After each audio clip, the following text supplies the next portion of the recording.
Welcome to the next podcast from Millinery.Info. This podcast is with Bronwen Simpson. Bronwen is based out of Marketplace Studios in Stockport. Bronwen has recently been awarded the Best Up-and-Coming Milliner at the Hatwalk competition run by Hatwalk Ireland.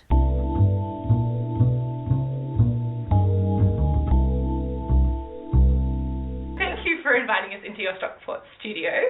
Congratulations on your Hatwalk win. You were picked as the emerging milliner? Best up-and-coming milliner. Fantastic. And so could you tell us about that piece and how it came to be? Well, the brief was that the hat had to be in some way reflective of Brain Tumour Research Wear a Hat Day branding, which is pink and yellow. It's quite a challenging colour palette. Yes. So I decided to really go for very extreme shades of pink and yellow, went for very acidic colours, and used a kind of a purpley fuchsia colour velour, which was blocked over a vintage brim and then trimmed with vintage lace that I dyed in a very, very, very bright over the top acidic yellow. So I wanted a very high contrast look. Yes. The shape was, I've been looking at the history of icon painting and the tradition of icon painting, and where I'm from, that's something that people do. But also, you know, it's a tradition in Eastern Europe as well. I really love the kind of the halo shapes that appear behind saints and the Virgin Mary and these depictions of women. Yeah. So I really wanted this idea of protection and like looking after and light as well. I wanted to incorporate that in, which was where the shape for the halo came from.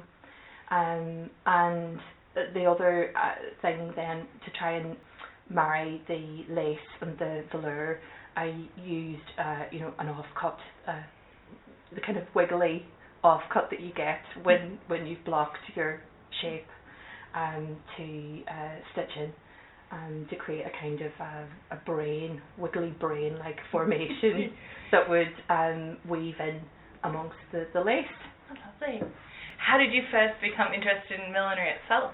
Well, I was working at the Hat Museum, and I was a collections access officer, which is a curator, and I was involved in putting together temporary exhibitions and dealing with donations that people were making to the collection.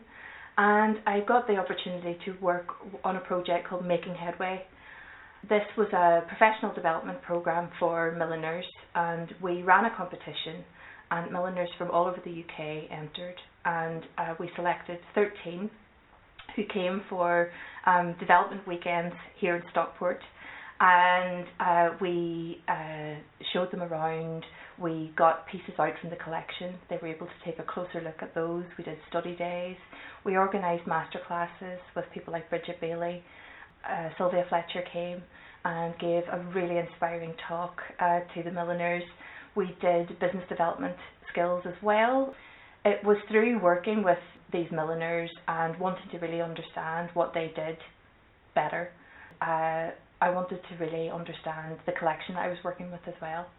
So I could talk with authority about the objects in my care, and I would know how to exhibit them and describe them, and I was trying to find ways of, I thought that really the best way to know how a hat is made is to know how a hat is made. Know how to make yourself. Exactly. Yeah.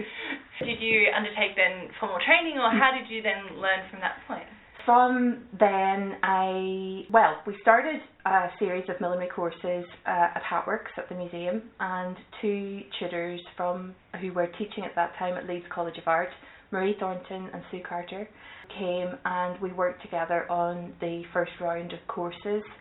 We had no idea whether there would be a demand. We didn't know whether anyone would want to come to the Hat Museum and learn how to make hats. It sounds crazy now when I say that out loud, but we trialled a couple of taster sessions and were overwhelmed by the response. We had waiting lists. We could have filled the classes 2 times over. Amazing. So from there we put together a millinery program, and then I started going on the courses, and really on weekend courses with Marie and Sue, and I just really got addicted to it, like everybody does. You know, it's the same story. You try it once and then you're hooked. Absolutely. And so the space you're in now is part of the Manchester University support for graduates. How did you become involved with that and this space? It's MMU, so it's Manchester Metropolitan University, and it's part of the art school and business support. And I came for a look. They were doing an open day here, and I came for a look round. Really liked the space. I really liked the fact it was in Stockport. I thought it was a brilliant idea. I applied and got a space. So how long have you been in the space here? I think it's about 2.5 years. I've moved around a little bit as well, so I was in a different space within the building. But I love being here, and I love the support that being part of a community of makers provides. I love the fact that I'm mixed in with people who are doing textile jewellery, metalwork, performance art, painting, you name it. We have people who are doing it here, so it provides for a really creative community. And who are you making hats for when you come into your space? Are they wearing for race days or casual wear, or what style are you creating for? I think I'm still trying to find my style as a milliner. I'm very interested in making hats for everyday wear, just to try and get more people wearing hats. And I do make hats. At the moment I'm making a hat or headpiece for a little girl's first Holy Communion. And I find that the people who want me to make hats for them are either people who are terrified of wearing hats, or they can't find what they're looking for out there. But yeah, I've made hats for mother of the groom, the bride before, and I'm very inspired by vintage styles. So how does someone come across? Do you have a retail space that you're selling through, or will they come to you and you'll custom make it, or what's that process for you with your customers? I've been doing a lot of shows, pretty local. I think that staying local is quite good for millinery, because people don't want to travel such a distance for a consultation or for a fitting. So South Manchester, I've been doing some selling shows, and that's generally how I will sell from the stand. And that's an interesting thing, because people will buy, off the peg hats, as it were. Yes. But then it does generate orders for me as well. Wonderful. And I've also been doing some corporate gifts too, because my label does say Stockport in there. So if people want something from Stockport or Greater Manchester, then I recently provided a batch of my scarves as corporate gifts for the director at MMU. Wonderful. Who was going to China. So that was great. I've got work all over the place now. Fantastic. So when you're looking to create a piece, so you're creating something for your stock, do you like to sketch it down, or how do you start that process of creating a hat? It depends really on what the purpose is. So if I am experimenting with materials, I quite often won't have anything sketched down at all. I am just testing out what that material will do. The hat that I did for Hatwalk Ireland, I actually planned that and did do sketches from beginning to end, and thought very carefully about the order in which things had to happen. Yeah. So it really does depend. Tell us a little bit more about the scarves. Are they prints you've designed, or what? No, I just really want people to be warm in the cold. And climate appropriate. Yeah, I think this comes from my mum and my granny, who were obsessed with making sure you were warm when you went outdoors. So I use wool for my scarves. I also use vintage fabrics as well. So it's like a feeling of luxury. So where do you source most of your materials from? I do like vintage fabrics a lot, and if I don't actually use the vintage fabrics in my work, I use them as inspiration quite a lot of the time. And I think that the colour palettes that were used, in vintage fabrics are just wonderful. Mm-hmm. So I go to vintage fairs. We've got a vintage fair here that's quite good, and a vintage emporium not far. Other fabrics, I use a variety of suppliers really. This silk here, my friend Jane designs this silk, so she provides me with great pieces of silk to use. Then Fabworks in Dewsbury is a great, they do really good quality wools, linens, and they're really affordable as well. So do you create everything in the space? I try and do all my making in here. I do some blocking over at Hatworks in their open blocking sessions in their blocking room. If there's a particular shape that I know is there that I don't have. But I try and keep everything here just for my partner's sanity, so I'm not like taking over the whole house. So what's your favourite millinery tool? I was trying to think about this. This is a really difficult thing. I think I have a little iron, a tiny little iron. Here it is. This is my favourite tool. Oh my god! So I got this in a vintage shop, and I heat it up on my hot plate, and I use this for so many things. And it just you can get into all sorts of nooks and crannies with it, and when you're blocking, it's so like nice to hold. Very ergonomic. And I even love the colour of it as well. A little green handle. Yeah. So what's the best when you're making a hat, what's the best handy hint someone shared with you that's changed the way you either make a hat or look at making a hat? I'm not sure on the technical, because I was trying to think about this question, and I was struggling to find, I think milliners have given me so many good tips over the years, but more about the actual process. If, for example, you're struggling with getting back into the studio, if you've had a breakaway and the thought of getting back stuck into your work is a little bit daunting, Sue, my tutor, said to me, just pick something easy that you know you're going to enjoy, and it'll get you back in the space. So even if it's just, I remember one day I was feeling just like that, and that's what she said, and I came back in and I just decided to go through all my feathers and strip feathers for a full day and sort them and arrange them, left and right and by size, and it was the most satisfying thing ever.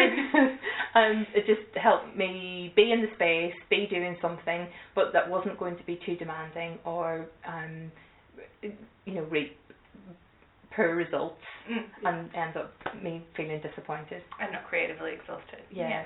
So I thought that was a really good tip.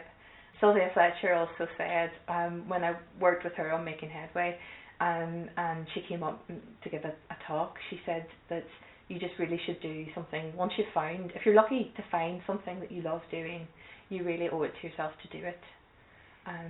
So I really took that on board, and I think that that's a good piece of advice to stand by. So what's your next project?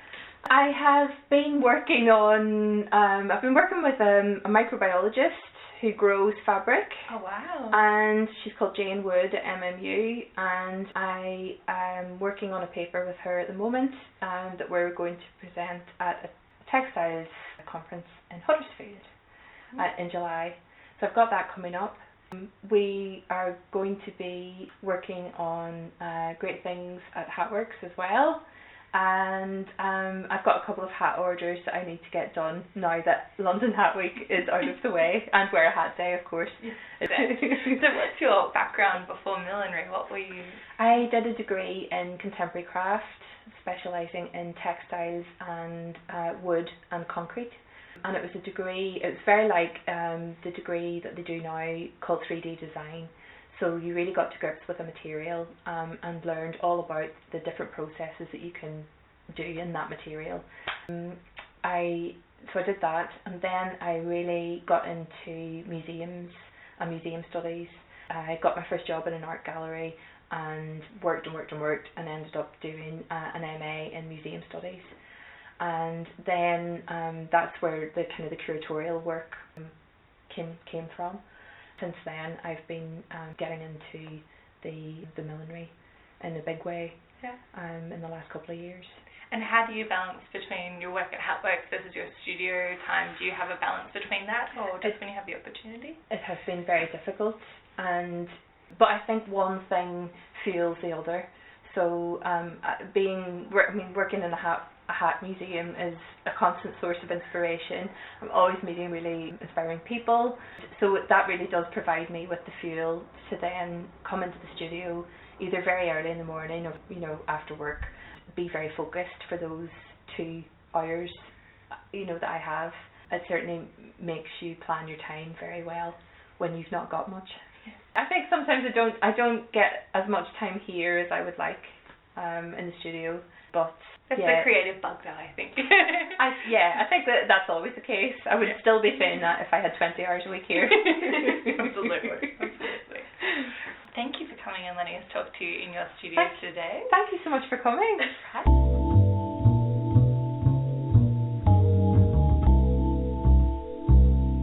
Thank you for joining us for this podcast of Millinery.Info. Did you know you can now support Millinery.Info through Patreon? Check out the link in our website to find out more, and we thank you for your support of the podcast so far. We're looking forward to bringing you another fantastic podcast soon, so keep your ears peeled, and we hope you're having a wonderful day stitching.